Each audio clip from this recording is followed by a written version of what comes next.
بسم الله الرحمن الرحيم.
وقت بہت اہم ہے اور تھوڑی سی تاخیر ہو چکی ہے. ہم یہ چاہتے ہیں کہ صحیح وقت پر یا کسی حد تک تھوڑی سی تاخیر کے ساتھ یہ محفل شروع ہو جائے. چنانچہ میں اس تقریب کا آغاز کرتا ہوں کہ جو ڈاکٹر سید نعیم حامد علی الحامد صاحب کے سلسلے میں ہو رہی تقریب اعتراف کمال. تو سب سے پہلے میں آج کی صدارت کے لیے محترم ڈاکٹر پیرزادہ قاسم صاحب سے گزارش کرتا ہوں.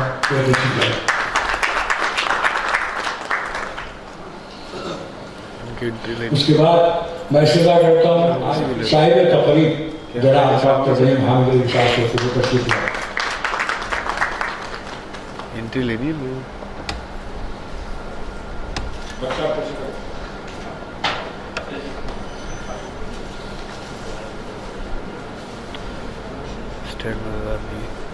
گزارش ہے جناب پروفیسر سہار انصاری صاحب سے وہ تشریف لائیں.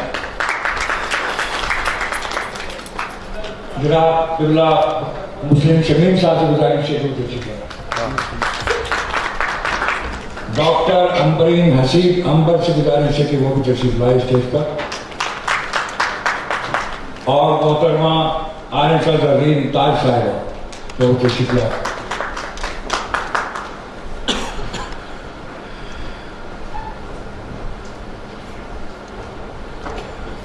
مجھے ڈاکٹر نعمان الحق صاحب اور ڈاکٹر فاطمہ حسن سے بھی گزارش کرنی تھی کہ وہ اسٹیج پر تشریف لائیں، لیکن ان کو بہت جلسے سے رخصت ہونا ہے، اس لیے کہ ان کے یہاں خود ایک تقریب ہے جس کی وجہ سے میں سمجھتا ہوں کہ ہم ان کو سب سے پہلے بلوائیں گے، اگرچہ ان کا مقام تو نہیں ہے، لیکن بہرحال یہ تمام چیزوں کا خیال رکھنا پڑتا ہے۔ امید ہے کہ آپ اس بات کو سمجھتے ہوئے اس بات کی اجازت دیں گے مجھے۔ تو میں چاہوں گا کہ جناب ڈاکٹر نعیم حامد علی صاحب کا ایک تعارف آپ کی خدمت میں پیش کر دیا جائے۔ چنانچہ جلسے کا باقاعدہ آغاز کیا جاتا ہے۔ اعوذ باللہ من الشیطان الرجیم، قرآن کریم کے لیے تاکہ باقاعدہ آغاز کیا جا سکے۔ تشریف لائیں محمد احمد صاحب۔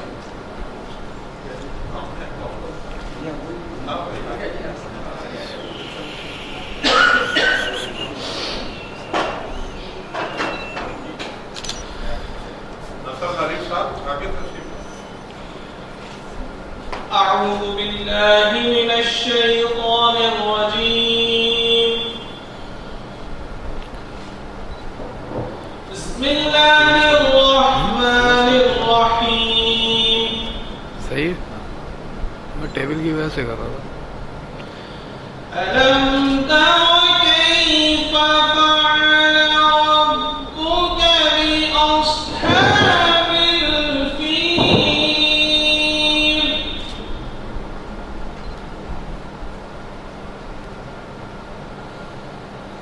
ألم يجعل كيدهم في تضليل.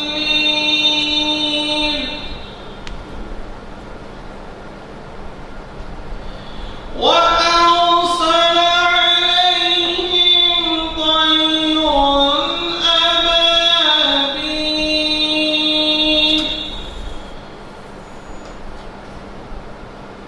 ترميهم بحجارة من سجيل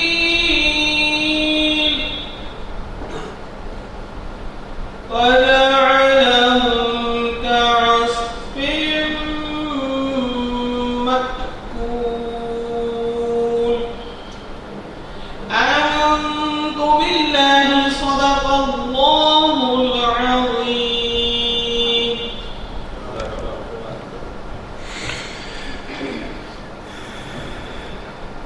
جزاک اللہ۔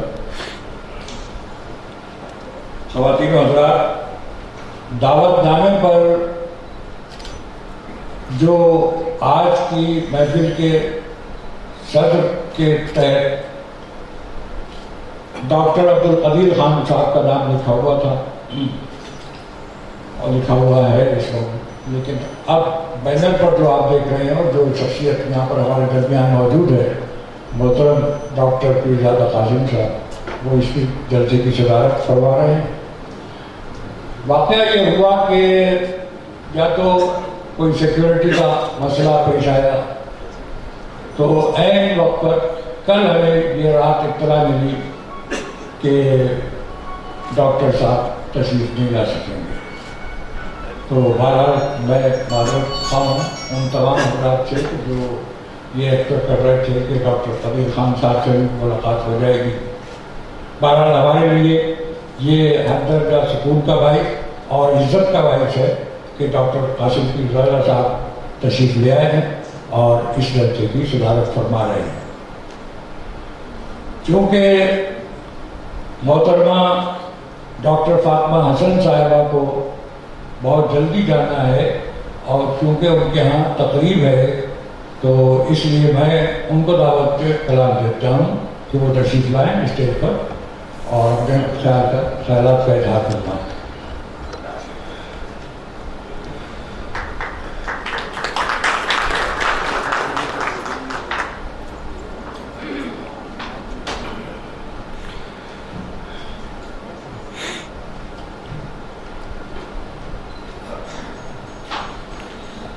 صاحب صدر محترم پیرزادہ قاسم صاحب، صاحب کتاب ڈاکٹر نعیم حامد علی صاحب، محترم پروفیسر سہر انصاری صاحب،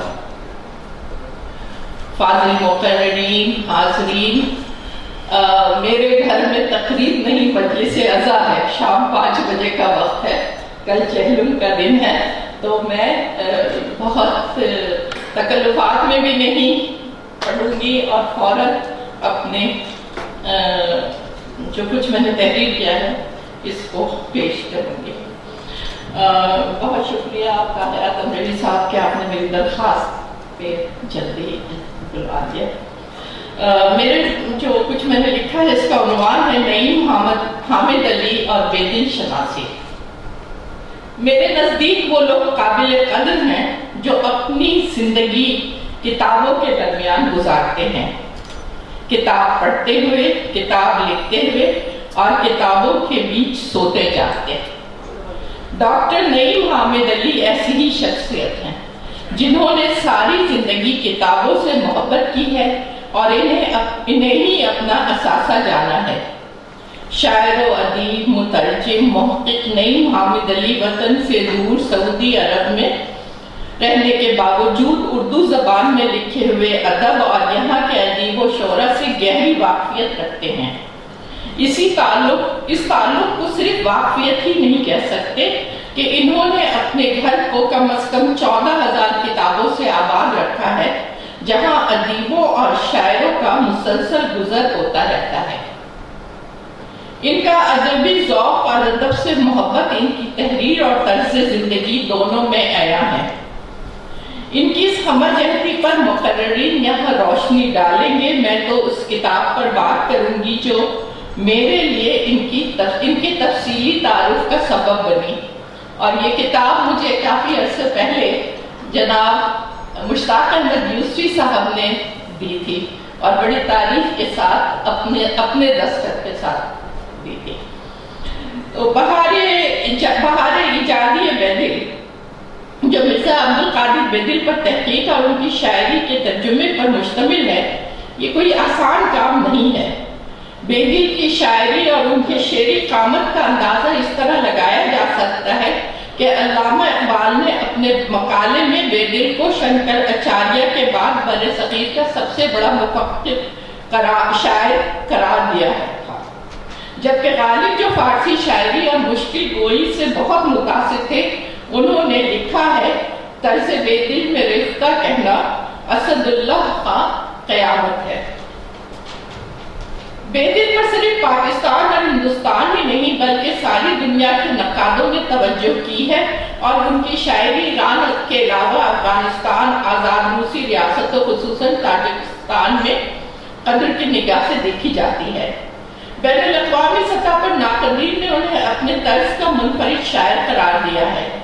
مولانا عبدالمعانی عبدالقادر بیدی کے نام سے پہچانے جانے والے یہ عظیم شاعر 1642 عیسوی میں عظیم آباد جو آج کل پٹنہ شہر بھی کہلاتا ہے میں پیدا ہوئے تھے۔ اگرچہ ان کے اجداد وسطی ایشیا سے ہندوستان آئے تھے، لیکن ان کی مادری زبان نہ ترکی تھی نہ فارسی بلکہ بنگالی تھی۔ وہ تصوف کی طرف مائل تھے اور اپنے عہد کے علوم پر مکمل دسترس رکھتے تھے۔ یہ مختصر تعارف میں نے اس لیے پیش کیا ہے کہ اندازہ ہو جائے کہ نعیم حامد علی نے کس گوہر نایاب کو اپنے ترجمے کے ذریعے اردو ادب کی زینت بنایا ہے۔ انہوں نے ترجمے کو اصل متن سے قریب تر رکھا ہے۔ بیدل کی مشکل شاعری اور پھر اس کا منظوم ترجمہ زبان و ادب پر ماہرانہ دسترس کے بغیر ممکن نہیں۔ یہ یقیناً بیدل سے نعیم حامد علی کی سچی ذہنی قربت اور ان کے کثیر المطالعے ہونے کی وجہ سے ممکن ہوا ہے۔ اس میں نعیم صاحب کا فارسی، عربی اور اردو زبانوں پر عبور ہونے کا بھی کچھ داخل ہے۔ یہاں میں چند نمونے ان تراجم سے پیش کر رہی ہوں جو نعیم صاحب نے کیے ہیں۔ بزدلی ہے دشمن عاجز سے لینا انتقام، اس خیال پوٹ سے باز آ اگر تو مرد ہے۔ آج کے حالات میں بیدل کے ایک شعر کے ترجمے کو دیکھیں اور اس میں چھپی حکمت کو سمجھیے۔ مٹانا ظلم سے ہے غیر ممکن ظلم کو بیدل، مٹانا ظلم سے ہے غیر ممکن ظلم کو بیدل، بجھائی ہے کسی نے آگ آبے تیغ و خنجر سے۔ بیدل نے ایک ایک مکالمے میں جواباً کہا تھا شعر خوب مانی ندارت۔ آج متن و معنی کے بحث میں ان کے اس کہے کو بہت اہمیت دی جاتی ہے اور سنجیدہ نقاد ان کی فکر کی توصیف کرتے ہیں کہ بڑی تخلیق وقت کے لحاظ سے اپنی تفہیم میں وسعت پذیر ہوتی ہے۔ اس میں رچی فکر کا دائرہ شعوری معنویت سے زیادہ پھیلا ہوتا ہے۔ بیدل کے ایسی ہی ایک شعر کا ترجمہ دیکھیے جو نعیم حامد علی کے انتخاب سے لیا گیا ہے۔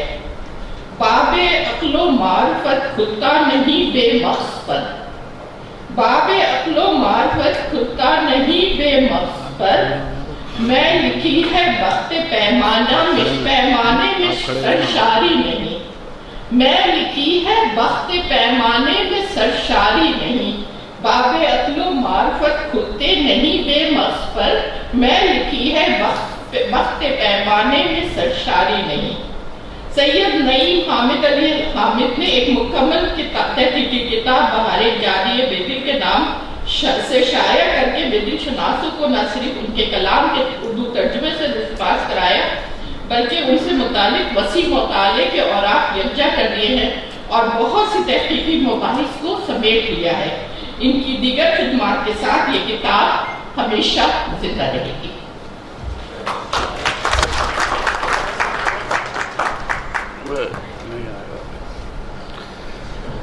بہت شکریہ محترمہ فاطمہ حسن صاحبہ۔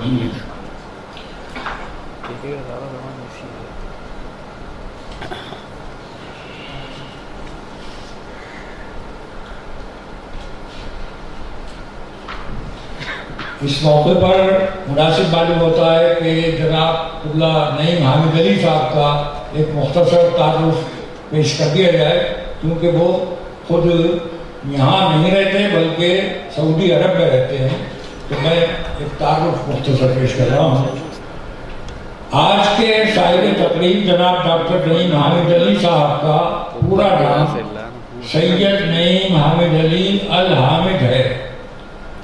چونکہ یہ جدہ سعودی عرب میں مقیم ہے اور وہاں ثلاثی اور رباعی ناموں کا استعمال عمومی طور پر ہوتا ہے، اس لیے ان کے اس نام میں اصل نام نہیں۔ ان کے والد کا نام حامد علی اور ان کے والد کی نسبت سے الحامد کا لائقہ موجود ہے، جس سے مراد آل حامد ہے۔ اگر یہ پاکستان میں ہوتے تو میرے خیال میں ان کا نام ڈاکٹر سید نعیم حامد علی نعیم ہوتا، کیونکہ الحامد کی وجہ سے یہاں پاکستان میں بعض لوگوں کو خیال گزرتا ہے کہ الحامد ان کا تخلص ہے، جبکہ یہ نعیم تخلص کرتے ہیں۔ ان کا ننیالی تعلق بر صغیر کے نامور شاعر جناب جگر مراد آبادی سے ہے، جو ان کی والدہ کے بزرگوں میں سے تھے۔ یہ مراد آباد کے محلہ مغل پورہ کے ساکن رہے ہیں، جہاں سے اپنے والدین کے ساتھ ہجرت اول کراچی پاکستان کی جانب 1950 میں ہوئی۔ ان کی تاریخ پیدائش 1 جنوری 1945 ہے۔ پاکستان میں صرف 4 سال کے بعد 1954 میں ہجرت ثانی عرض حرمین شریفین کی طرف ہوئی اور جدہ میں سکونت اختیار کی۔ بچپن کے ان دنوں میں تقسیم ہندوستان اور مسلسل سفر کے واقعات کی وجہ سے باضابطہ مدرسہ، اسکول اور کالج وغیرہ کے معاملات تشنا رہے، لیکن اپنی ذاتی صلاحیتوں اور اللہ تعالیٰ کی ودیعت کردہ نعمتوں کی بنا پر اردو، عربی اور فارسی ادب کا مطالعہ اور تحقیقی نظر و استعداد اس قدر کہاں پہنچائی کہ 2011 میں ہمدرد یونیورسٹی کراچی نے عبدالقادر بیدل کی شخصیت اور فن کے بارے میں کتاب بہار ایجادیہ بیدل پر PhD کی ڈگری عطا کی۔ بقول ضمیر جعفری کے نعیم حامد علی نے باضابطہ کسی مدرسے، اسکول یا کالج سے تعلیم حاصل نہیں کی، مگر یہ شخص نہ جانے کتنے مدرسے، اسکول اور کالج اپنی ذات میں حل کیے بیٹھا ہے۔ شعر گوئی کے سلسلے میں طبیعت شروع سے ہی موزوں تھی. پھر جدے میں جناب احمد جوال صادق کی اصلاح سخن نے ممتاز حیثیت کے شاعر کی شہرت بخشی.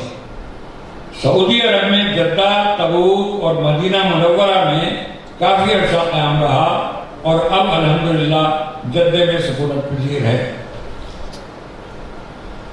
پہلا مجموعہ کلام پیکر نغمہ کے نام سے 1986 میں جدے سے شائع ہوا، جو پورے سعودی عرب میں اپنی نوعیت کی پہلی اردو اشاعت ہے. اس کے بعد 2008 میں بابر علی فاؤنڈیشن نے بہار اعجازی بیدل کی تحقیقی کتاب بھی شائع کی. 2010 میں عبد القادر بیدل کے منتخب اشعار کا منثور و منظوم ترجمہ نغز بیدل کے نام سے شائع ہوا. یہ بھی بابر علی فاؤنڈیشن نے شائع کیا. اکاز غزل کے نام سے دوسرا مجموعہ کلام 2012 میں شائع ہوا. عصمت حرف، کلک مشتبہ، نگار خانہ نعیم، تکریم اور مشق قلم کے کمپوز شدہ ایڈیشن عنقریب انشاءاللہ شائع ہوں گے، جن میں نعیم صاحب کی کاوشوں کو قارئین اور ناقدین کو دیکھنے کا موقع ملے گا. اس وقت بھی یہ تمام تحریریں بالکل کتابی صورت میں موجود ہیں. نعیم صاحب کی کتاب پیکر نغمہ میں اور دیگر کتب کے پیش لفظوں میں سعودی عرب کی ادبی تحریکوں کا بیشتر ذکر ملتا ہے، جس کی وجہ سے ان کتابوں کا جلد از جلد شائع ہونا انتہائی ضروری ہے، تاکہ اس خطے کے اردو ادبی تاریخ لوگوں کے سامنے آ سکے. نعیم صاحب نے جدہ سعودی عرب میں ایک بڑا کارنامہ یہ انجام دیا ہے کہ اردو ادب کی کم و بیش 14,000 کتابوں پر مشتمل ایک دارالمطالعہ قائم کیا ہے، جسے پاکستان سے جانے والے اکثر ادیب، شاعر اور محققین نے بچشم خود ملاحظہ کیا ہے، اور سعودی عرب کے اکثر اردو داں حضرات مطالعے کے لیے تشریف لاتے رہتے ہیں. اسی لائبریری میں ایوان اردو کے نام سے ایک ادبی تنظیم بھی قائم کی گئی ہے، جو ادبی تقریبات منعقد کرتی رہتی ہے. آج انجمن ترقی اردو پاکستان اور arts council of Pakistan Karachi ان کے اعزاز میں جو تقریب اعتراف کمال منعقد کر رہی ہے، میں اپنی جانب سے اور کراچی کے ادبی حلقوں کی جانب سے ان کو مبارکباد پیش کرتا ہوں.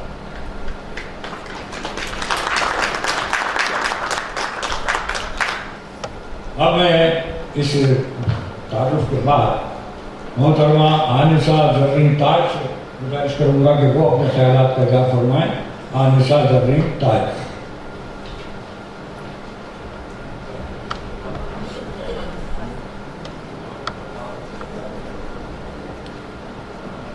صاحب صدر جناب ڈاکٹر پیرزادہ قاسم، صاحب اعزاز جناب سید نعیم حامد علی حامد، پروفیسر ساحر انصاری اور دیگر معزز مقررین، السلام علیکم.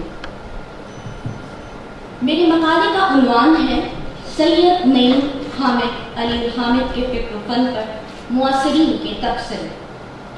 فنون لطیفہ میں شاعری کو جو مرتبہ حاصل ہے وہ دیگر اصناف فن کے حصے میں نہیں آتا، اس لیے شاعری ہر معاشرے میں قبولیت کا درجہ پا لیتی ہے. شعراء کی شخصیت اور ان کے فکر و فن کے بارے میں تفصیلات اور ان کے قواعد معلوم کرنے کی خواہش قارئین اور سامعین کے دلوں میں اجاگر ہونے لگتی ہے. ہمارے قدیم اور جدید تذکرے اس امر کی گواہی دیتے ہیں کہ اہل فن کے تخلیقی عوامل اور محرکات تک پہنچنے کا ایک اہم ذریعہ یہ تذکرے رہے ہیں. تاہم وہ تذکرے یا تحریریں زیادہ اہم ہوتی ہیں جنہیں کسی معاصر نے اپنے معاصر یا ہم عصر کے بارے میں سپرد قلم کیا. مرزا غالب کی مثال لیجیے.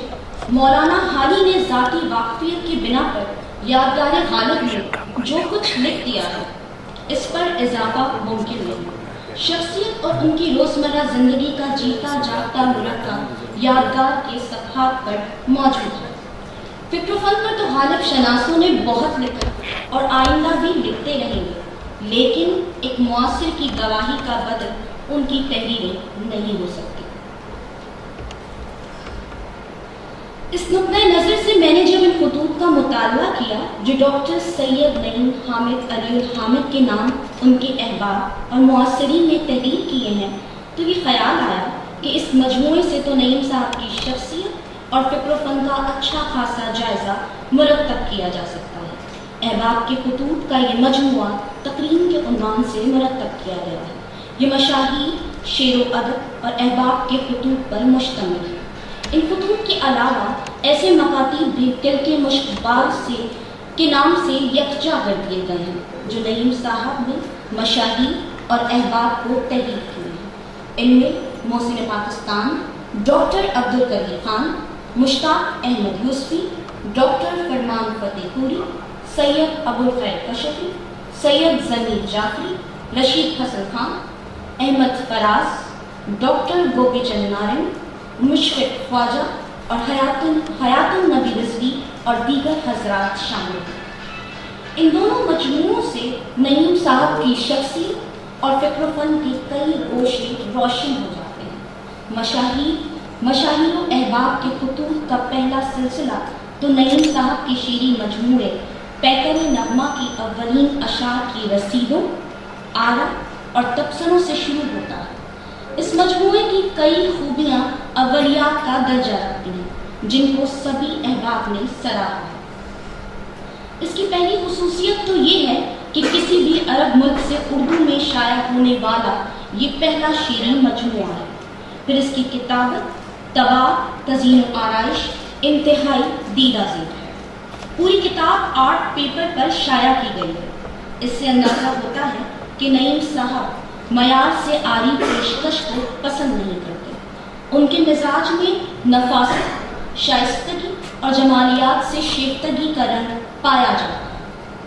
نعیم صاحب کے نام ستائشی خطوط کی تعداد خاصی ہے، لیکن چند خطوط میں بعض حضرات نے اگر نعیم صاحب کے کلام میں چند اخلاق کی نشاندہی کی ہے تو نہ صرف انہوں نے ان آرا کو منوعاً اشعار میں شامل کیا ہے، بلکہ اس کی روشنی میں خود جو تبدیلیاں کی ہیں ان کا اعتراف بھی کیا ہے۔ یہ کردار کا ایک ایسا رخ ہے جو بہت کم دیکھنے میں آتا ہے۔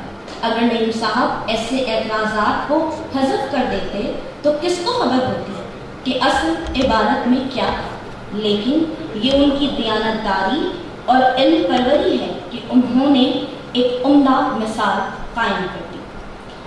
خود نعیم صاحب کے مکاتیب میں بھی ان کے مزاج کی جھلکیاں نمایاں ہیں۔ مثلاً ایک رخ تو یہ ہے کہ وہ اس تنقید کو برداشت نہیں کرتے جس میں حفظ مراتب کا لحاظ نہ رکھا گیا۔ اس کی ایک مثال ان کا وہ رد عمل ہے جو انہوں نے پروفیسر نبی ہادی کی کتاب کے سلسلے میں ظاہر کیا ہے۔ بے دل عظیم آبادی نعیم صاحب کے لیے عشق کی حیثیت رکھتی ہے۔ انہوں نے اس زمن میں غیر معمولی کارنامے سر انجام دیے ہیں۔ انہی خطوط میں نعیم صاحب نے ایک جگہ لکھا ہے کہ وہ کسی حد تک شکی مزاج کی ہیں۔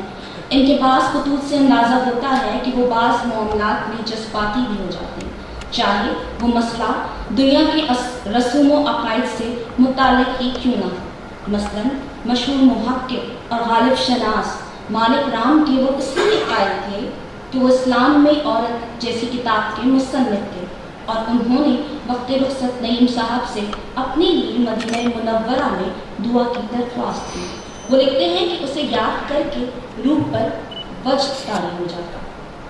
مالک رام کی وفات پر ذرائع ابلاغ نے جو بھی توجیہ برتی اس پر نعیم صاحب کو غصہ آیا۔ وہ مشفق خواجہ کو لکھتے ہیں کہ صاحب یہ درست ہے کہ وہ غیر مسلم صحیح مگر اردو کا محسن بھی تو تھا۔ عام طور پر ادیب اور شاعر رسالوں اور جریدوں کے خریدار نہیں بنتے، بلکہ اس فکر میں رہتے ہیں کہ انہیں مفت اعزازی نسخے ارسال کیے جائیں۔ اس کے برخلاف احمد ندیم قاسمی اور بعض دیگر مدیروں کے نام نعیم صاحب کے خطوں سے اندازہ ہوتا ہے کہ وہ سالانہ خریدار بننا پسند کرتے ہیں۔ اس طرح کی کئی شخصی صفات کا اندازہ ان کے مکاتیب سے ہوتا چلا جاتا ہے۔ بعض خطوط سے یہ بھی علم ہوا کہ وہ بے دل شناسی کی طرف کیسے مائل ہوئے، اور تقریباً 20 سال کی لگاتار کاوشوں سے اتنا کام کر لیا کہ اب دور جدید میں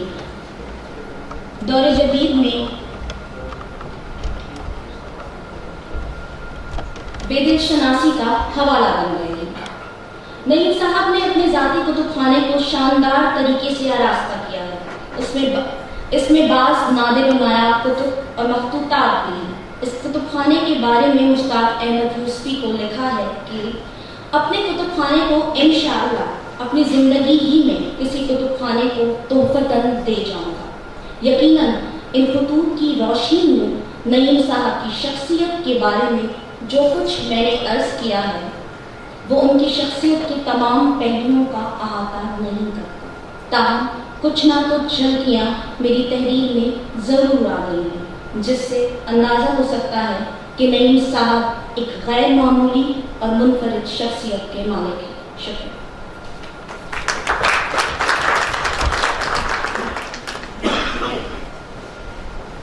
شکریہ انصار زبین تاج۔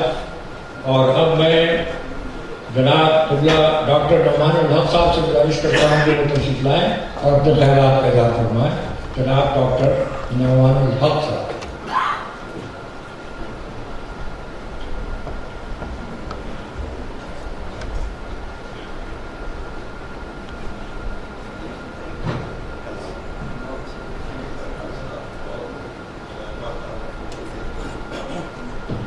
میں بہت آپ لوگ شرمندہ ہوں کہ مجھے فوراً واپس آنا ہے، اس لیے میں آ کے سہر صاحب کے پہلو میں نہیں بیٹھا۔ بہت ممنون ہوں کہ انہوں نے مجھے سارے سمجھایا کہ میں آپ سے کچھ گفتگو کر سکوں بے دل کے بارے میں اور سید نعیم حامد علی صاحب کے بارے میں۔ زیادہ قاسم صاحب سے میرے تعلقات کو بہت ہی پرانے ہیں، تو ان کی موجودگی سے وہ ایک خوشگواری سی پیدا ہو جاتی ہے میرے اطراف میں۔ میرا دل چاہتا ہے کہ میں یہ بات کہوں کہ نعیم صاحب نے مجھ پر ذاتی مہربانی کی ہے۔ ان کی توجہ بے دل کی طرف اور ان کا محققانہ کام بہت ہی قیمتی چیز ہے، اور میں اکثر اپنے احباب سے اسکالر سے کہتا رہا ہوں کہ بے دل کی توجہ ہونی چاہیے۔ بہت کم لوگ بہار ایجادی بے دل سے واقف ہیں۔ بہار ایجادی ہے کیا بے دل کی، اس سے بہت کم لوگ واقف ہیں، اور حقیقت یہ ہے کہ میں ان کو اس انداز کا جس کو سب کے ہندی کہتے ہیں، سب کے ہندی کا میں ان کو سپر سالار سمجھتا ہوں۔ اردو غزل میں جو مضامین ہیں، جو انداز ہے، اردو غزل کا مبالغہ، اردو غزل کی تعلیم، محاورہ، روزمرہ، اور خاص طور سے استعارے کا کھیل، یہ بہت حد تک بے دل کی رین ہے، ان کا مضمون محنت ہے۔ اب جب غالب نے کہا کہ وہ نگاہیں کی ہوئی جاتی ہیں یار دل کے پار، جو میری کوتاہی قسمت سے مشکاں ہو گئی، تو خاص بے دل کا رنگ نگاہیں کہاں پار ہو سکتی ہیں؟ دل کے پار تو نہیں ہو سکتی، وہ تو ایک استعارہ ہے، لیکن استعارے کو حقیقت بنانا اور حقیقت سے مزید استعارے اخذ کرنا، یہ کھیل سب کے ہندی کا، اس کے بادشاہ ہیں بے دل، اور یہ بات سمجھنی چاہیے۔ مجھے یاد ہے کہ جب میں محسن کلام غالب کے ایڈیشن تیار کر رہا تھا، تو اس کا بہت انتظار تھا، سہر صاحب کو ان کی عنایت ہے، تو ایک مصرع غالب کا ہر نسخے میں غلط ہے، محسن کلام غالب کے ہر نسخے میں غلط ہے۔ وہ مصرع تھا غنچہ شکفتن ہا برق عافیت معلوم، غنچہ شکفتن ہا برق عافیت معلوم، تو وہ مجھے تلاش کرنا تھا، اور چونکہ ہمارے یہاں انڈیکس نہیں ہوتی ہے، میرے ذہن میں مصرع تھا، لیکن چونکہ یہ فارسی ہے مکمل، تو اس لیے یہ یاد نہیں تھا کہ وہ اردو دیوان میں ہے یا فارسی دیوان میں ہے۔ خیر بہر وہ مل گیا، اور وہ پوری غزل پھر ذہن میں آ گئی۔ کارگاہ ہستی میں لالا داغ سامہ ہے برق خدمت رہا، مجھے گھر میں رہنا ہے.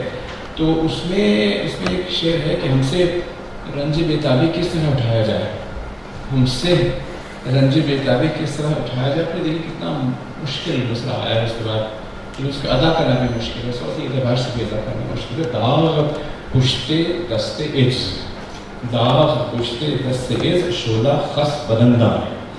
اچھا اب یہ ہے بے دل, یہ انداز بے دل, آئری پیچ اور ابہام اور ہر ایک کو داخل کی اجازت نہیں کہ ہاں چونکہ ایک مشکل پسندی ہے جو کہ انہیں کے یہاں سے آئی ہے, تو ان کے یہاں پہنچنا آسان نہیں. لیکن جو ایک نیا رخ عطا کیا ہے بے دل نے ہر اعتبار سے, اور جتنی گہری چھاپ ان کی ہے, اور وہ چھاپ جو کہ ممتاز کرتی ہے ہندوستان کی فارسی شاعری کو اور ہندوستان کی شاعری کو, غزلیہ شاعری کو ایرانی شاعری سے, اس کے موجد اور اس کے قائد تو بے دل ہی ہیں. اور یہ بات بھی بہت کم لوگوں کو معلوم ہے کہ اقبال پر بہت گہرا بے پناہ اثر ہے بے دل کا, اور خاص طور سے یہ خیال, یہ تخیل, یہ تصور کہ کائنات مسلسل متحرک ہے, کائنات میں جمود نہیں ہے, اور ایک عمل تخلیق کا مسلسل جاری ہے. تو یہ اضطراب مسلسل جو کائنات کا ہے, اضطراب مسلسل, یہ تسلسل, اضطراب اہم, یہ آیا ہے بے دل کے یہاں سے. اور اسی لیے اقبال نے بے دل کو مفکر شاعر کہا ہے. اور بہت یعنی مجھے اس وقت اشعار یاد نہیں, وقت بہت کم تھا اور میں حواسی میں آیا ہوں تو مجھے بے دل کا اشعار یاد ہے, لیکن اس کے سائے میں, اس کے عکس میں, اس کی روشنی میں جو اشعار اقبال کیا ہیں, مثلا یہ کہ ہم کہا کہ ظلمت قدر خواب پہ شاکر نہیں رہتا, ہر لحظہ ہے دانے کو جنو ناشر نہ مانا. ظلمت قدر خواب پہ شاکر نہیں رہتا, ہر لحظہ دانے کو جنو نشر نہ مانا. یعنی کہ فضائے نور میں کرتا نہ شاخ و برگ و بر پیدا, سفر خاکی شبستہ سے نہ کر سکتا اگر دانا. تو یہ جو صورت ہے نا کہ دوسری بات یہ ہے کہ اپنی خودی, اپنا وجود, اپنے وجود کا اظہار, اپنے وجود کا مسلسل اظہار, یہی انسان کی صفت ہے بنیادی.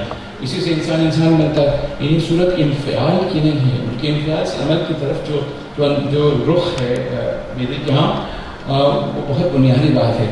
اور اقبال نے اس کو سونا بنا دیا, اس کو نکال کے کیمیا, اس کی اپنی کیمیا گری سے اس کو سونا بنا دیا. دیکھیے کہ شعر ہے کہ تو مسافر شب خود چاہا بنانا, کر اپنی رات کو داغ جگر سے نورانی. اور وہ جو مکالمہ ہے پروانہ جگنو والا کہ پروانے کی منزل سے بہت دور ہے جگنو, کیوں آتش بے سوز پہ مغرور ہے جگنو. جواب آیا کہ اللہ کا سو شکر کہ دیکھیے اللہ کہاں بھی اضافہ ہے نا اقبال نے, کیسی اچھی بات ہے پورا روز کے اعتبار سے. اللہ کا سو شکر کہ پروانہ نہیں میں دریوز گرے آتش بیگانہ نہیں. تو آتش بیگانہ کی جو دریوز گری ہے, اس سے جو بغاوت ہے بے دل کے یہاں, وہ بہت اہم بات ہے. ہماری فکری تاریخ کا بھی وہ حصہ ہے اور ہماری شہری تاریخ کا بھی حصہ ہے. اور اگر بے دل نہ ہوتے تو شاید غالب کا وجود نہ ہوتا, اور بے دل نہ ہوتا تو شاید اقبال کا فلسفہ خودی اس طرح راہ نہ پاتا. از صفائے دل تو ہم بے دل سراغ راز گیر, کہا نا میں نے حسن مانا دید اسکندر و چشم آئینے. یہ تو اپنے ہی دل سے دیکھنا ہے, سراغ جو ہے سراغ راز کو اپنے دل سے ہی معلوم کر, اپنے اندر جھانک کے دیکھیں. یہی بات تار کے ہاں مطلب تیر میں ہے, ہم تو خودی سی عمر ہیں. اور اسکندر نے تو آئینہ دیکھا تھا لیکن اسی سے اس کو حسن مانا نظر آتا. تو یہ باتیں بہت اہم ہیں. نعیم حامد صاحب محقق ہیں اور بہت ہی نقطہ سنجی کے ساتھ اور عرق ریزی کے ساتھ, بہت عرق ریزی کے ساتھ کام کرتے ہیں. عبدالغنی مرحوم صاحب کے یہاں جو بہت سے ادارے ہیں, ان کی تحقیق اور پورے ادب اور پورے احترام کے ساتھ, اس میں توہین آمیز بات نہیں کہی بلکہ ایک نئی جہت پیدا کی. اور اس بہانے یوں لگا کہ عبدالغنی صاحب نے مزید دریچے ہی کھول دیے تحقیق. غلطی بعض اوقات کام کی چیز ہے, غلطی کرنا جو ہے صحت اچھی چیز ہے, صحت تو مطلب آدم سے بھی ہوئی نا، تو اس کی وجہ سے کھولا زمین دیکھ بتا دیکھ یہ ہوا نا، نہیں نہ ہوا، تو غلطی اگر ہوئی تو اس کی اصلاح اور اس کی تحقیق انہوں نے کی ہے. تو یہ ہے. اچھا بہت سے مضامین جو بیدل کے یہاں ہیں، اور چونکہ میں دلچسپی ہے مجھے پوسٹ ماڈرنسٹ پارٹ سے، اور میں نے اس کے بارے میں لکھا بھی ہے. تو یہ جو بات ہے کہ شعر تو مونی نہ دورد، تو یہ بڑی بات ہے ان کے یہاں، اور اس کی کسی حد تک توضیح فیض صاحب نے اپنی باتیں میں کی تھی. وہ غالب کا ہے نا، وہ شعر کے فریاد کی کوئی لئے نہیں ہے، نالا پابند لئے نہیں ہے. تو ان کا یہ مطلب نہیں کوئی لئے نہیں ہوگی کہ ایسی شاعری کرو جس میں کوئی وزن اور کوئی آہنگ اور کچھ نہ ہو. یہ مطلب نہیں مطلب کہ ایک لئے نہیں ہوگی، ایک لئے نہیں ہوگی، بہت سی لائن دے دو.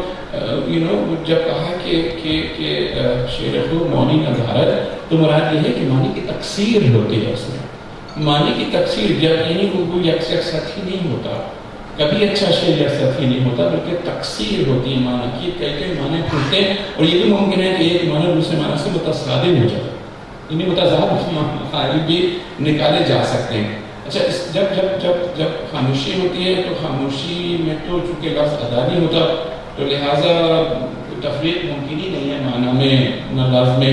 اور یہ بات بہت اچھی طرح محسوس کی انہوں نے، اور اس کا اظہار ایسے ہوا ہے اردو شاعری میں. فیض صاحب نے کہا کہ عشق دل میں رہے تو رسوا ہے نا، عشق دل میں رہے تو رسوا، لب پہ آئے تو راز ہو جائے.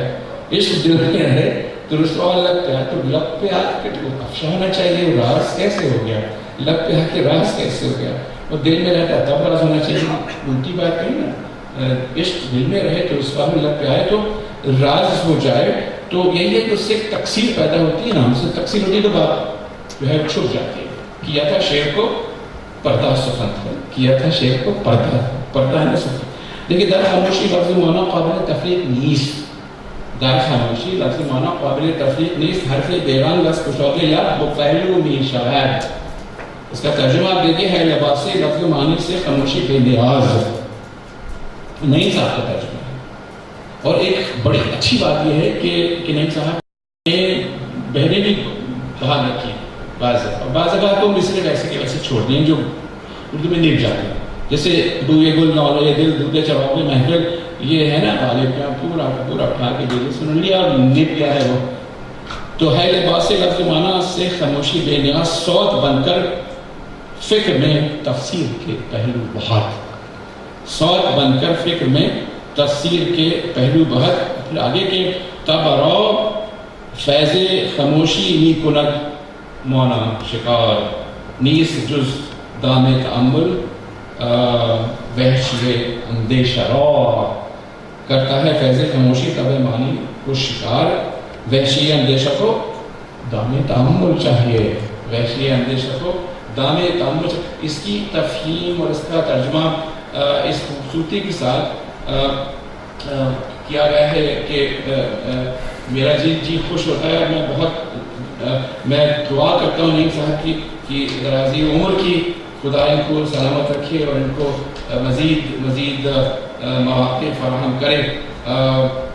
ایک جگہ انہوں نے وہ ایک شعر ان کا پڑھتا ہوں بیگل کا، اس کا ترجمہ پھر میں ختم کرتا ہوں بات کہ انہوں نے کہا کہ چراغے بھر کے تحقیقیں، چراغے بھر کے تحقیق نمی باشد دنی مادی، سیاہی کر تیجا گر ہمیں خورشید پیدا شد. اگرچہ بیدل نے ایک خطرنی بات کہہ دی کہ کچھ بھی کرو سیاہی رہے گی، اور مشروط نہیں کیا، ہم نے خطرنی بات، لیکن نعیم صاحب نے اس کو مشروط کیا ہے، یعنی کوئی خبر دے رہے ہیں. یہ کہا کہ نہیں ہے جب کا رسم نہیں ہے، جب چراغے بر کے تحقیق اس زمانے میں جب، یعنی اگر ہوا تو صورتحال بدلے گی. یعنی تو اس میں ایک رجائی کا پہلو پیدا کیا. اندھیرا ہی رہے گا لاکھوں ہوں شمس و قمر پیدا. میں بہت ممنون ہوں سیر صاحب کا. سیر صاحب جب مجھے حکم دیتے ہیں تو ہمت نہیں ہوتی میری کہ میں ایک بار کر سکوں، تو وہ پتہ نہیں جب میں مر جاؤں تو ان کے بلانے سے میں کھڑا ہو جاؤں. بہت شکریہ.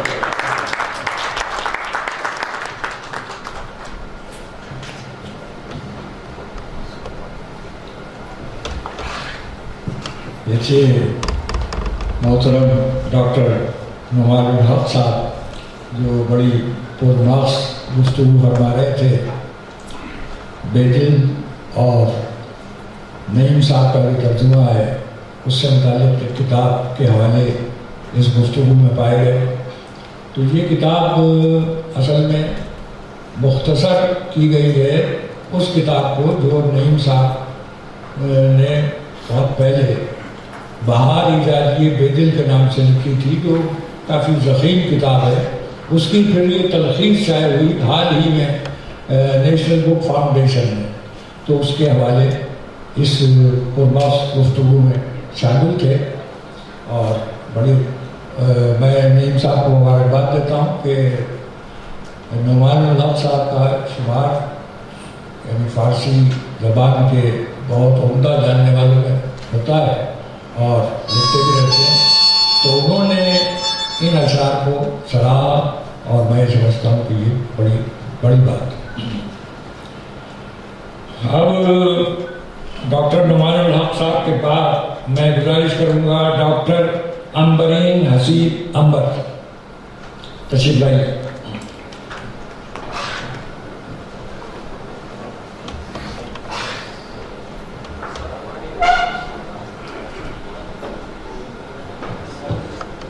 بہت شکریہ حیات رضوی امروی صاحب، صدر محترم ڈاکٹر پیرزادہ قاسم رضا صدیقی صاحب، صاحب کتاب ڈاکٹر سید نعیم حامد علی الحامد صاحب، پروفیسر سحر انصاری صاحب، مسلم شمیم صاحب، زرین تاج صاحبہ اور خواتین و حضرات. آپ نے گفتگو بھی سماعت کی ڈاکٹر نعمان الحق صاحب کی، اور چونکہ انہیں جلدی جانا تھا اس لیے وہ ہم سے پہلے گفتگو کر کے چلے گئے. تو ہم چونکہ ایک طالب علم ہیں تو ہم اتنی عالمانہ گفتگو نہیں کر سکیں گے. ہمیں صرف یہ گفتگو کرنی ہے کہ آج ہم جو اعتراف کمال کے لیے جمع ہوئے ہیں ڈاکٹر سید نعیم صاحب کی، تو اس میں ان کے تعارف کا جو ذریعہ ہم تک پہنچا وہ ان کا یہ مجموعہ کلام ہے اوکاز غزل. یہ کتاب کئی حوالوں سے ایک مختلف کتاب ہے. جو ہمیں محسوس ہوا وہی محسوسات، وہی احساسات آپ کے ساتھ ہم شیئر کرنا چاہیں گے کہ عموماً ہوتا یہ ہے کہ ہمارے ہاں جو پاکستانی طویل عرصے سے باہر مقیم ہیں ان کے شعری مجموعے گاہے گاہے آتے رہتے ہیں اور ہم لوگ پڑھتے بھی ہیں. چند شعرا کو چھوڑ کر اکثر شعرا کے مجموعے ایسا محسوس ہوتا ہے کہ جیسے فارمولہ فلم کی طرح فارمولہ مجموعے بھی بننے لگے ہیں. اس میں ہوتا یہ ہے کہ کچھ شعر جو ہیں وہ ہجرت کے حوالے سے ہو جاتے ہیں، کچھ آئٹم سانگ کی طرح کہیے کہ وہ اپنے وطن سے محبت کی چند غزلیں شامل ہو جاتی ہیں، اور پھر کچھ شاعری جو ہے اس کا حصہ ہمارے ملک کے مسائل اور واقعات پر احتجاج یا فکر کا ایک زاویہ ہوتا ہے. یقیناً ہونا چاہیے، اس لیے کہ انسان جس زمین میں پیدا ہوتا ہے، جہاں پلتا بڑھتا ہے، اس سے اس کا تعلق کبھی بھی ختم نہیں ہوتا. لیکن ہمیں ایسے مجموعے پڑھ کر ہمیشہ ایک احساس یہ ہوتا ہے کہ جو شخص ہجرت کرنے کے لیے یا نقل مکانی کے لیے یہاں سے طیارے میں بیٹھتا ہے، کیا وہ کسی زمین پہ نہیں اترتا؟ اس زمین کے زمینی حقائق کیا ہیں ہمیں عموماً شعری مجموع میں وہ نہیں ملتا. جہاں اب آپ مقیم ہیں وہاں کے مسائل کیا ہیں، وہاں آپ کے ساتھ کیا ہو رہا ہے، وہاں کے واقعات کیا ہیں، ان پر ہمیں کوئی خاص رد عمل محسوس نہیں ہوتا. اور ہمیں ایسا لگتا ہے کہ شاید یہ ایک مصلحت پسندی ہے کہ وہاں رہنے والے یہ سوچتے ہیں کہ ہم اپنے ہی ملک پہ تولے بیچتے رہیں اور اپنے ہی ملک کو برا بھلا کہتے رہیں تو ٹھیک ہے، کیونکہ پاکستان کو برا کہنے کی جتنی آزادی حاصل ہے وہ کسی اور ملک کو کہنے کی آزادی ہمیں کبھی بھی حاصل نہیں ہو سکتی ہے. یہ کتاب اس لحاظ سے بہت مختلف ہے. جب ہم اس کتاب کا مطالعہ کرتے ہیں تو تو ہمیں یہ احساس ہوتا ہے کہ یہ ایک ایسے انسان کی کتاب ہے جس کا تعلق بے شک اپنی زمین سے جڑا ہوا ہے، لیکن اس کے بعد وہ جس زمین پر گئے ہیں اس زمین میں انہوں نے کیا محسوس کیا ہے، وہاں ان کے مسائل کیا ہیں، انہیں بھی انہوں نے قلم بند کیا ہے۔ پھر سب سے بڑی بات یہ ہے کہ جب مجموعے آتے ہیں تو زیادہ تر مجموعے تو وہ ہیں جو ایک ایسے معاشرے میں مقیم شعراء کے ہیں جو مادیت پرستی کی طرف مائل ہے، تو عموماً ان کے مسائل ایک سے ہوتے ہیں کہ وہاں پر ایک اجنبیت ہے، لا تعلقی ہے، بیگانگی ہے، اور اس کی وجہ سے ایک تنہائی کا احساس تخلیق کار کے اندر پیدا ہونے لگتا ہے۔ نعیم صاحب ایک ایسے معاشرے میں مقیم پذیر ہیں جہاں پر یقیناً مادہ پرستی تو پوری دنیا کا مسئلہ ہے، لیکن اس کے ساتھ ساتھ بہرحال ابھی ایک روحانی فضا وہاں قائم ہے اور وہاں کے تجربات مختلف ہونے چاہیے ایک ایسے معاشرے سے جسے ہم مادہ پرست معاشرہ کہتے ہیں۔ تو نعیم صاحب کی کتاب میں وہ فضا محسوس ہوتی ہے، اور یہ محسوس ہوتا ہے کہ یہ تخلیق کار ایک ایسے مذہب سے تعلق رکھتا ہے جو اس بڑھتی ہوئی بین الاقوامیت میں آپ کو کنارہ کشی کا اختیار نہیں دیتا یا کنارہ کش ہونے کو نہیں کہتا، بلکہ وہ آپ کے دائرہ کار کو پوری دنیا پر تمام معاملات پر محیط کرنے کا کہیے کہ ایک پروانہ دیتا ہے، اجازت دیتا ہے۔ تو جب ہم نعیم صاحب کی شاعری پڑھتے ہیں تو ہمیں یہ اندازہ ہوتا ہے کہ ان کی حالات حاضرہ پر بڑی گہری نظر ہے، اور ساتھ ہی ساتھ بحیثیت قوم اپنی قوم پر بھی خامیوں کی ان کی نظر ہے پوری طرح۔ وہ اچھی طرح جانتے ہیں کہ مسئلہ کہاں ہے اور کیا ہے۔ ہم لوگوں کے ساتھ مسئلہ یہ ہے کہ ہم سب اپنی اپنی کابوت میں سر دیے رہتے ہیں، اور ہمیں یہ لگتا ہے کہ ہم میں تو کوئی کمی، کوئی خامی، کوئی خرابی نہیں ہے، اور دوسروں کی خامیاں تلاش کرنے کی ہم کوشش کرتے ہیں۔ لیکن جیسے ایک دور گزرا ہے کہ اقبال نے اس ضرورت کو محسوس کیا کہ سب سے پہلے آپ کو یہ ادراک ہونا ضروری ہے کہ آپ کا مسئلہ ہے کیا، کہاں مسائل ہیں، پھر اس کا علاج تلاش کیا جائے۔ تو مقصدی شاعری کا ہمیشہ مقصد یہی ہوتا ہے کہ آپ یہ محسوس کریں کہ آپ کے اندر کہاں کیا مسئلہ ہے، اور خواہش یہ ہوتی ہے کہ اس کو بہتر بنایا جائے، اسے کوشش کی جائے کہ مناسب ہو سکے۔ اب یہ جو نعیم صاحب ہیں ان کی اس کتاب میں جو زمینیں ہیں وہ عام طور پر انہوں نے نئی زمینیں بنانے کی کوشش نہیں کی ہے، یعنی ان کی پوری توجہ مقصدی شاعری پر ہے، بجائے اس کے کہ وہ اپنے کمالات دکھانے کی کوشش کریں۔ حالانکہ کوشش کے بغیر بھی کمالات اس کتاب میں آئے ہیں۔ مثلا سب سے بڑی بات تو وہ کمپوزنگ ہے، جس کی ہم نے داد پروگرام سے پہلے بھی ان کو دی کہ جناب ہم ایک ادبی پرچہ نکالتے ہیں، اور ہم جب کمپوزر سے کہتے ہیں کہ اس پر تجدید لگا دیجئے اور اس پر اضافت لگا دیجئے، اس کے نیچے اضافت لگا دیجئے، تو وہ کہتے ہیں کہ بھائی آپ اعراف مت لگایا کیجئے، اس لیے کہ اس سے ہمارے حروف خراب ہو جاتے ہیں۔ تو کمپوزنگ میں ان کی کوشش یہ ہوتی ہے کہ کم سے کم زیر زبر پیش آ سکے۔ حالانکہ ہم تو اپنے بزرگوں سے سنتے آئے ہیں کہ ایک صاحب کا رشتہ اس بات پر منع کر دیا گیا تھا کہ لڑکا اضافت کھاتا ہے۔ اب ہم سب اضافت کھاتے ہیں اور کوئی مسئلہ نہیں ہے۔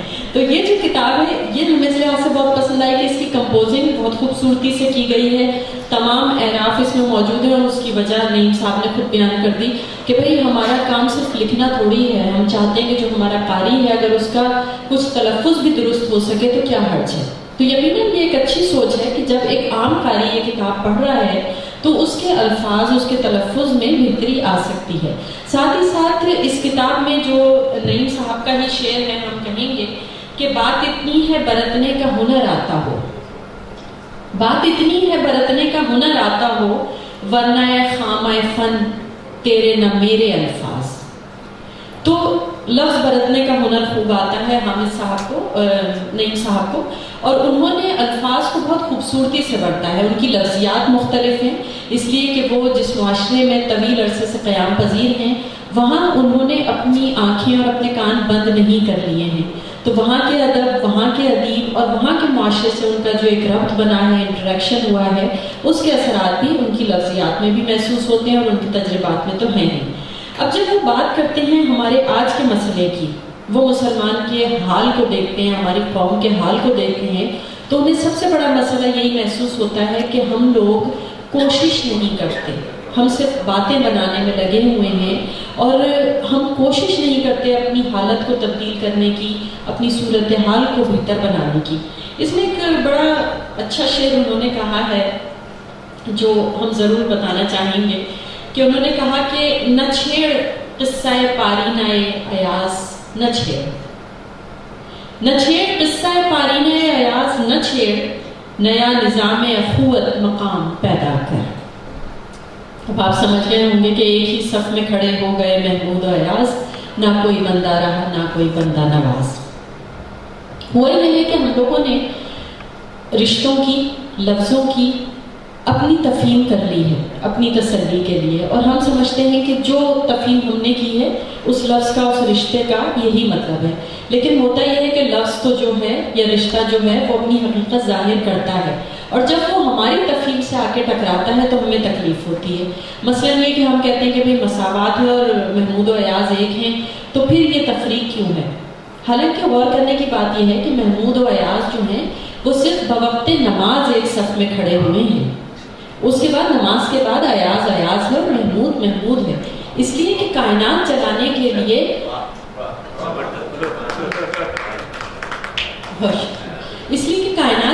کے لیے بندے کی بھی ضرورت ہے، بندہ نواز کی بھی ضرورت ہے. تو ایسا نہیں ہو سکتا کہ پوری کائنات صرف بندوں سے بھر جائے، یہ پوری کائنات میں بندہ نواز رہ جائیں. تو ہمیں اس مساوات کے تصور کو سمجھنا ہے کہ مساوات کے اصل معنی کیا ہیں، کیونکہ جب تک آپ کو اپنے مقام کا تعین نہیں ہوگا کہ آپ کھڑے کہاں ہیں، تو پھر آپ فیصلہ نہیں کر سکتے کہ آپ کو اس سے نیچے اترنا ہے، آپ کو اس سے اوپر جانا ہے، یا آپ کو اسی مقام پر کھڑے رہنا ہے. تو بہت ساری ایسی چیزیں ہیں جن کی تفہیم درست ہونا بہت ضروری ہے. اس پوری کتاب میں جو عکاز غزل ہے اس میں نعیم صاحب نے یہی کوشش کی ہے کہ جو ہم اپنی غلطیوں سے نظر چرا رہے ہیں، اپنی خامیوں کی طرف نہیں دیکھ رہے ہیں، ان کی طرف دیکھیں اور پھر یہ فیصلہ کریں کہ ہم جو آج ایک ذلت میں اجتماعی طور پہ، مجموعی طور پر ذلت میں مبتلا ہیں، اس ذلت سے کیسے چھٹکارا پایا جا سکتا ہے. اور اس کی سب سے بڑی وجہ یہی ہے کہ ہم اپنے آپ سے غافل ہیں. ہم جب باہر نکل کے دیکھتے ہیں تو دنیا ہم پر ہنس رہی ہے، اس لیے کہ وہ ہمیں دیکھ رہی ہے کہ ہم کیا غلطیاں کر رہے ہیں، لیکن ہم اپنی طرف دیکھنا نہیں چاہ رہے اور ہم نہیں سمجھ پا رہے کہ غلطیاں کیا ہیں. تو نعیم صاحب نے بڑی دردمندی کے ساتھ، شعریت کے ساتھ ان مسائل کو بیان کیا ہے. اس کتاب میں صرف غزلیں نہیں ہیں، نظمیں نہیں ہیں، بلکہ قصیدے بھی ہیں. پھر جو شخصیات ہمارے درمیان بڑی اہم تھیں اور پھر وہ انتقال فرما گئیں، ان پر بھی انہوں نے اپنے منظوم تاثرات کا اظہار کیا ہے. تو یہ کتاب ایک جیتے جاگتے انسان کی کتاب ہے، جو دردمند دل رکھتا ہے، جو سوچتا ذہن رکھتا ہے، جو اپنے آس پاس کے ماحول کو محسوس کرتا ہے، اپنے ساتھ رہنے والے لوگوں سے خوش ہوتا ہے تو ان کو خراج تحسین پیش کرتا ہے. ان میں سے ایک شخصیت ڈاکٹر پیرزادہ قاسم رضا صدیقی صاحب کی ہمارے درمیان موجود ہے، جن کو خراج تحسین پیش کیا ہے نعیم صاحب نے، بلکہ اس کتاب کا انتساب بھی ڈاکٹر صاحب سے انہوں نے منسوخ کیا ہے. تو اسی طرح وہ لوگ جو ہمارے درمیان نہیں رہتے، آج ہم انہیں بھول جاتے ہیں. ہمارے اپنے شہر کے بہت سے لوگ جو ابھی زندہ ہیں لیکن وہ فعال نہیں رہے ہیں، تو ہم نے انہیں اپنے درمیان سے اٹھا ہوا سمجھ لیا ہے. تو ایسے بے حس معاشرے میں، ایسے بے حس دور میں نعیم صاحب جیسے انسان کا ہونا یقیناً بہت ہمارے لیے اطمینان کا باعث ہے. ہم مبارکباد پیش کرتے ہیں آرٹس کونسل کو اور انجمن ترقی اردو کو کہ انہوں نے اس اہم شخصیت کا تعارف ہم سے، آپ سے کرایا اور یہ تقریب منعقد کی. اس تقریب کے بہانے ہم اور آپ جمع ہوئے اور اس گفتگو کا موقع ملا. بہت شکریہ.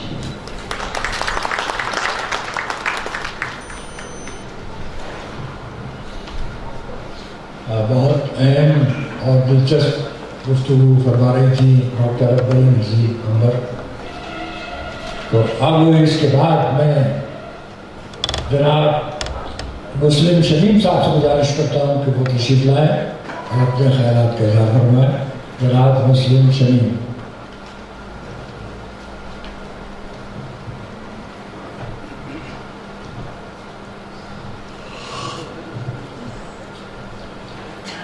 محترم صدر اجلاس ڈاکٹر پیرزادہ قاسم، پروفیسر سہل انصاری صاحب، صاحب تقریب محترم سید نعیم حامد علی صاحب، محترمہ عزیزہ ڈاکٹر امین حسین عنبر، معزز شرکاء اجلاس،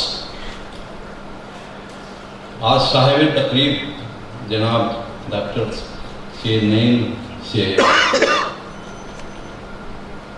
رہ و رسم اور ملاقات کا وسیلہ ہمارے دوست نقوی صاحب حیات النبی رضوی صاحب ہیں. کئی برسوں سے ان کے ہاں نعیم صاحب کا آنا جانا ہے، وہاں ہماری ملاقاتیں رہیں. تو یہ ان سے ملاقات کا وسیلہ، ایک اہم شخصیت سے ملاقات کا رابطہ کا وسیلہ جو ہے ہمارے حیات النبی رضوی ہیں. میں اس کے لیے ان کا ممنون ہوں. اور اسی حوالے سے مجھے یاد پڑتا ہے کہ ان دنوں مجھے ارض مقدس جانے کا اتفاق ہوا تو فضائے مدینہ میں بھی ان دنوں وہاں تھے، تو وہاں ملاقات ہوئی تھی ہماری. وہ فخر اور وہ یاد بھی ہمیں. آج یہ اعتراف کمال کی تقریب جو آرٹس کونسل نے منعقد کی ہے، اس کے حوالے سے اور شریک سفر ہیں انجمن ترقی اردو، یہ دونوں ادارے قابل مبارکباد ہیں کہ واقعی ایک ایسی شخصیت کو آپ خراج تحسین اور اعتراف کمال کی یہ تقریر آپ نے منعقد کی ہے جو واقعی ڈیزرو کرتا. ان کی بہت ساری حیثیتیں ہیں، شاعر، ادیب، دانشور، محقق، ناطق، مگر ان کی سب سے بڑا حوالہ اور بڑی پہچان میرے نزدیک بے دل شناسی ہے. اور یہ کہ ابھی ہمارے حیات النبی رضوی صاحب نے ان کی تعلیمی زندگی یا تعلیمی سفر کے سلسلے میں ایک بنیادی بات بتائی کہ نعیم حامد علی صاحب کا فارمل ایجوکیشن کسی تعلیمی درسگاہ سے نہیں رہا. یہ خود ایک ان کے جینیس ہونے کی پہچان ہے. یہ ایک جینیس ہونے کی دلیل ہے کہ ہمارے سامنے اور بہت ساری مثالیں، لیکن سندھ کی دو شخصیات میرے سامنے اس وقت یاد آ رہی ہیں، پیر حسام الدین راشدی اور ان کے بھائی پیر علی محمد راشدی. یہ دونوں کے دونوں کس منصب کے دانشور تھے اور ان کی تحریریں، ان کا کام ہمارے علم میں ہے. ہم اس سندھ دھرتی سے ہمارا واسطہ اور تعلق ہے، تو ہم ان دونوں شخصیتوں کو جانتے ہیں یوں بھی، اور میری ذاتی طور پر ہم ملتے بھی رہے ہیں. وہ لوگ ڈیفینیٹلی جینیس تھے، اسی قبیلے، اسی اعتبار سے دیکھیں کیونکہ کسی کا ان دونوں بھائیوں میں سے کسی کو ایک فارمل ایجوکیشن نہیں تھی، کسی درسگاہ سے وہ نہیں ہوئے تھے، لیکن کتنے بڑے مفکر، دانشور وہ، اور جو کام چھوڑ کر گئے. تو نعیم حامد علی صاحب کی پہلی پہچان یہ ہے کہ ان کی جو درسی زندگی، تعلیمی زندگی جس نوعیت کی رہی ہے، وہ پہچان ہے کہ اس جیسا آدمی اس نے کیا کچھ کیا ہے. جو جیسے میں نے پہلے عرض کیا کہ ان کا سب سے بڑا کئی حیثیتیں ہیں ان کی، کثیر الجہ شخصیتیں ان کی، لیکن ان کا بڑا حوالہ بے دل شناسی ہے. بے دل کے سلسلے میں یہ تو خیر بہت مختصر تلخیص ہے اس کتاب کی، جو آج سے 5-6 برس پہلے چھپی تھی، 600 صفحات پر مشتمل، جس میں ان کی کلام کے نثری اور شعری دونوں ترجمے اس میں شامل، اور ایک بہت وقی مقالہ حیات مرزا عبد القادر کی بے دل کی حیات اور ان کی شعری اور شاعرانہ عظمت کے حوالے سے اس کتاب میں شامل ہے. وہ ایک یعنی خود بتاتے خود ایک بہت ہی مکمل جامع کتاب ہے. تقریر بھی اس میں شامل ہے، تحقیق بھی شامل ہے. مجھے تھوڑی سی شدھ بدھ فارسی کی یوں ہے کہ گریجویشن تک میرا ایک مضمون فارسی بھی رہا ہے، تو میں نے ان کے ترجمے فارسی پڑھ کر کے وہ صرف زبان اپنے ساتھ ایک اپنی تہذیب اور ایک اپنا ثقافت رکھتی ہے. اسی طرح سے ہر لفظ کا ایک اپنا تاریخی تناظر ہوتا ہے.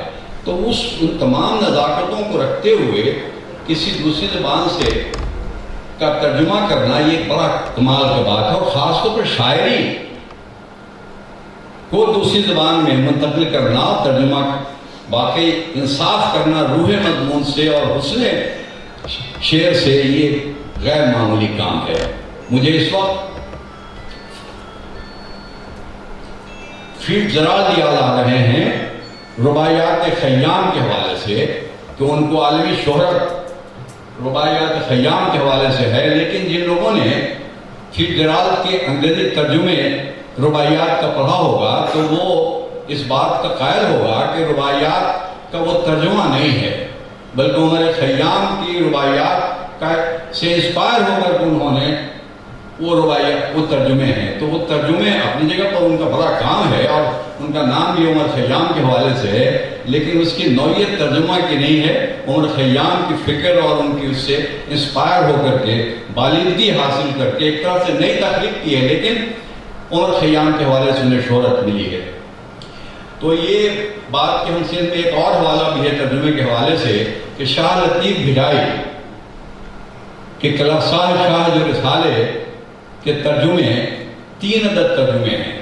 سب سے پہلا ترجمہ خود ایک بہت بڑے شاعر شیخ ایاز نے کیا، دوسرا نمبر شعری ترجمہ آغا سلیم نے کیا، لیکن میرا خیال ہے ان کے ترجمے کے حوالے سے ایک بہت بڑے شخص اور ایک بہت بڑا عالم فاضل آدمی غالباً ان ترجموں سے مطمئن نہیں ہوا ہوگا تو اس نے ایک نثری ترجمہ کیا، وہ ڈاکٹر ایاز قادری نے 3 والیوم میں شاہ جو رسالے کا نثری ترجمہ کیا.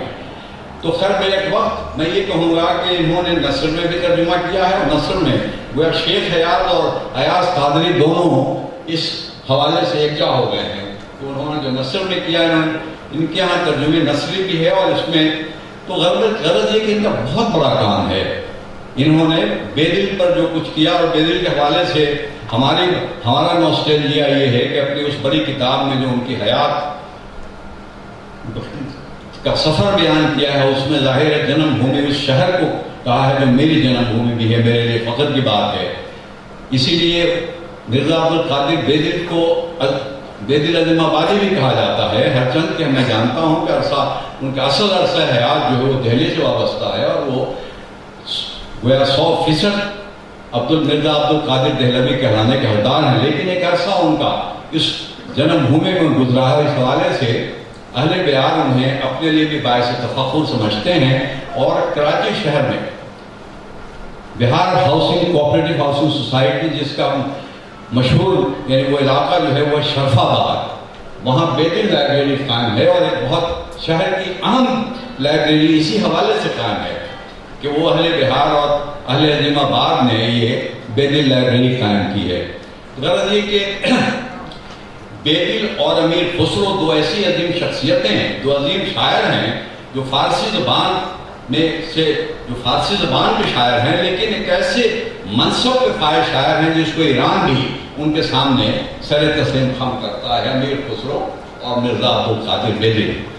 تو اس مرزا عبدالقادر بے دل کو اس طرح انہوں نے کام کیا ہے اور جس طرح ہمیں ان کے قریب کیا ہے ان سے فکر اور یہ کہ مرزا قادر بے دل کی مشکل گوئی اور مشکل پسندی جو ہے وہ اپنی جگہ پر سلم ہے. مرزا قادر بے دل کی شاعری جو ہے وہ شاعرانہ حسن کمال کے علاوہ ایک بہت ہی مشکل شاعری ہے، مشکل پسندی ہے ان کے ہاں، لیکن اس مشکل شاعری کو ہمارے محترم ڈاکٹر نعیم حامد علی نے جس طرح سے کیا ہے، نثر میں بھی ترجمہ کیا ہے، شاعری میں بھی کیا، اور شاعری میں نے جہاں تک پڑھا ہے ان کا جو شعری حسن ہے جس کا بہت حد تک قائم رکھا ہے انہوں نے.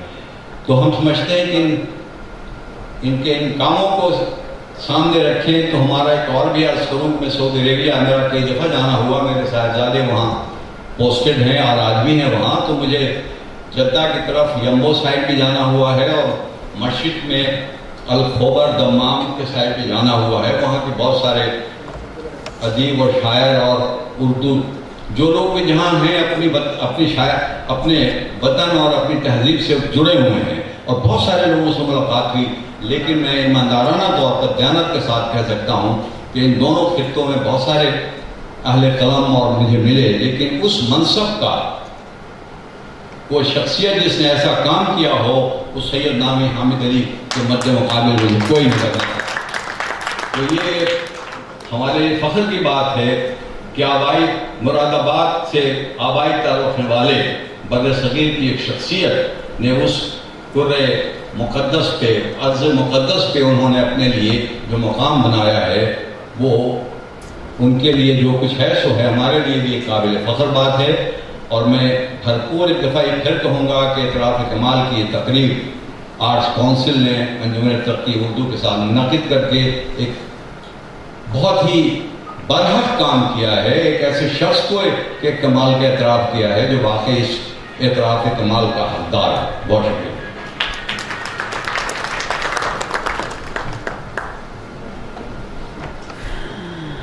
خواتین حضرات، ہماری یہ تقریب بہت تیزی کے ساتھ اپنے اختتام کی طرف رواں دواں ہے، تو اب صرف 2 حضرات کی تقاریر ان کا اظہار خیال باقی ہے. تو اس موقع پر آپ بھی چاہیں گے اور میں بھی چاہوں گا کہ کلام شاعر بزبان شاعر ہونا چاہیے. میں جناب نعیم حامد علی صاحب کو رحمت دیتا ہوں کہ وہ تشریف لائیں اور اپنا کلام عنایت فرمائیں.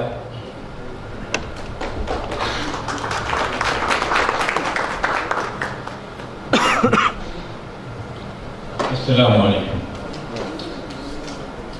محترم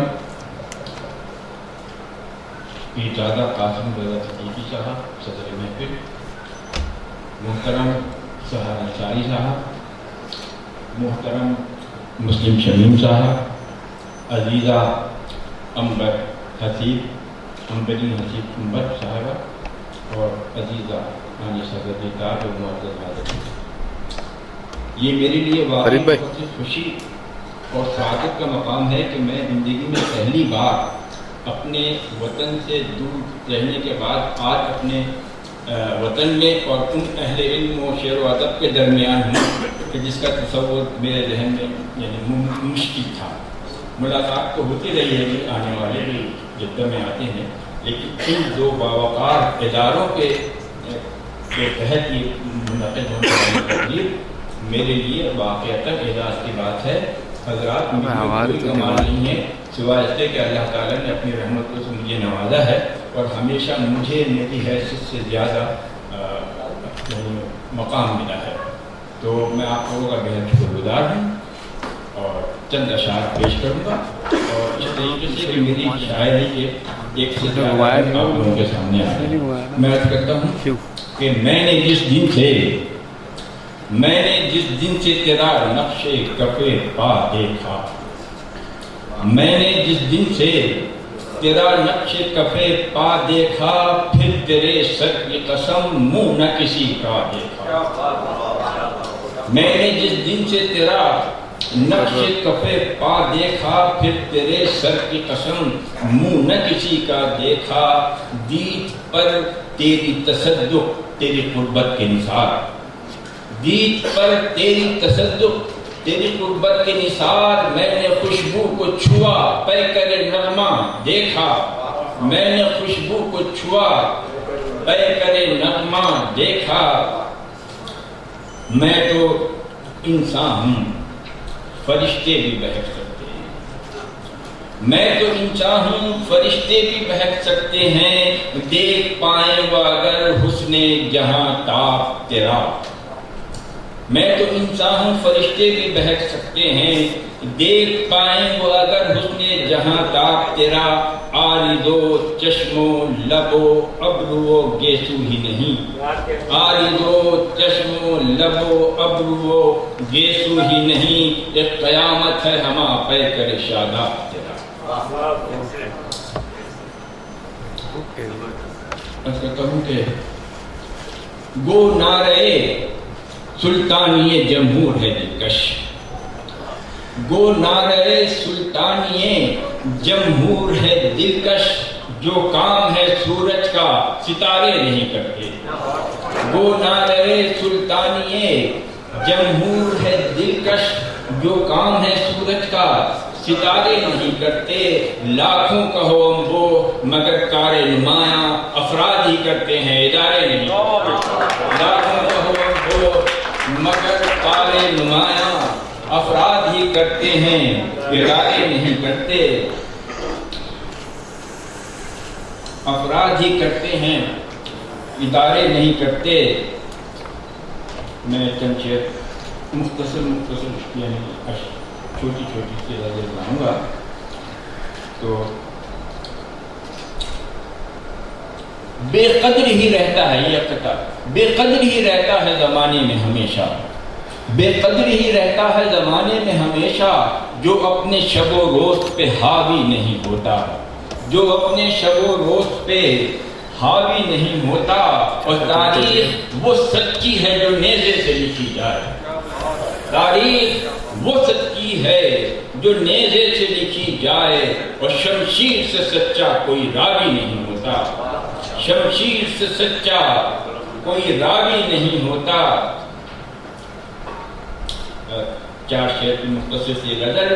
اس لیے خود کو بسایا ہے پسے دیوار حرب، اس لیے خود کو بسایا ہے پسے دیوار حرب، ہر طرف ہے دھوپ سایہ ہے پسے دیوار حرب، ہر طرف ہے دھوپ، اس لیے خود کو بسایا ہے پسے دیوار حرب، ہر طرف ہے دھوپ سایہ ہے پسے دیوار حرب۔ تخت شاہی ہم فقیروں کی نظر میں ہیچ ہے، تخت شاہی ہم فقیروں کی نظر میں ہیچ ہے، بوریا اپنا بچھایا ہے پسے دیوار حرب، بوریا اپنا بچھایا ہے پسے دیوار حرب، لائے گا ایک دن معانی کے ہزاروں برغبار، لائے گا ایک دن معانی کے ہزاروں برغبار، ہم نے جو پودا لگایا ہے پسے دیوار حرب، ہم نے جو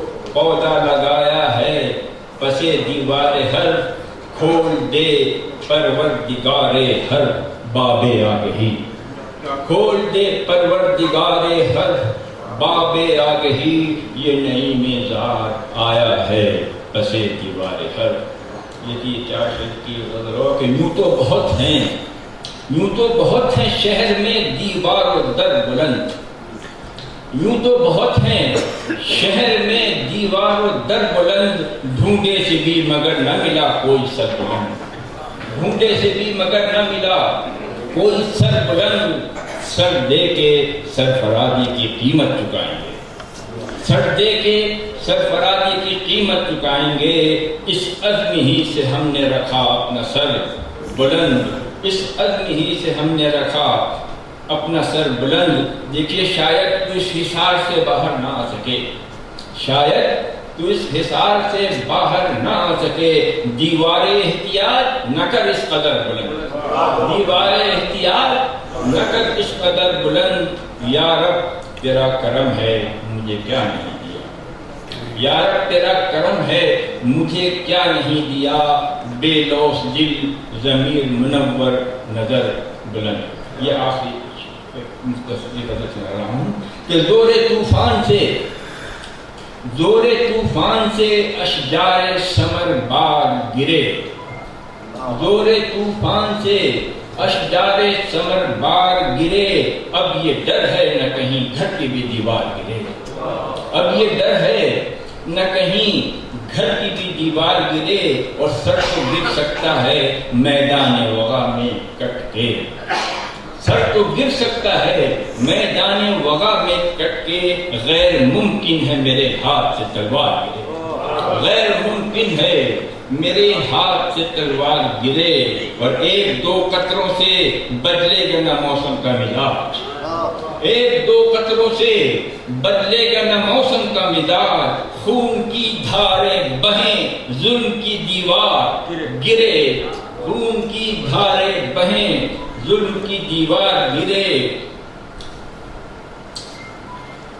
ظلم کا آخری شعر کر رہا ہوں کہ ظلم کا ایک نمائندہ نہ بچنے پائے، ظلم کا ایک نمائندہ نہ بچنے پائے، بات تو جب ہے کہ دربار کا دربار ہے۔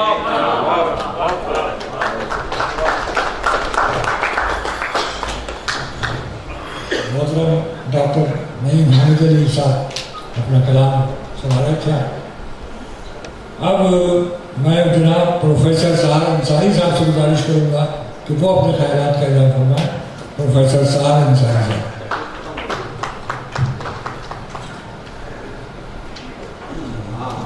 صدر تقریر جناب ڈاکٹر فیض قاسم